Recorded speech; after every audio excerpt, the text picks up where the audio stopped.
امریکہ میں افغان شہری کی جانب سے فائرنگ کے واقعے کے بعد دیگر افغان باشندوں کے لیے بری خبر آ گئی ہے۔ امریکہ نے افغان باشندوں کی امیگریشن کی درخواستیں روک لی ہیں۔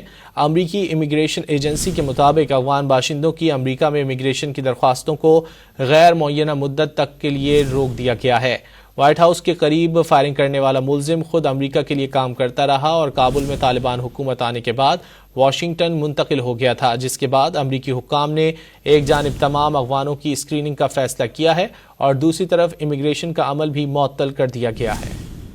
امریکہ میں افغان شہری کی جانب سے فائرنگ کے واقعے کے بعد دیگر افغان باشندوں کے لیے بری خبر آ گئی ہے۔ امریکہ نے افغان باشندوں کی امیگریشن کی درخواستیں روک لی ہیں۔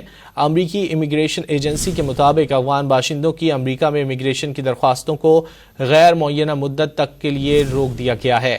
وائٹ ہاؤس کے قریب فائرنگ کرنے والا ملزم خود امریکہ کے لیے کام کرتا رہا اور کابل میں طالبان حکومت آنے کے بعد واشنگٹن منتقل ہو گیا تھا، جس کے بعد امریکی حکام نے ایک جانب تمام افغانوں کی اسکریننگ کا فیصلہ کیا ہے اور دوسری طرف امیگریشن کا عمل بھی معطل کر دیا گیا ہے۔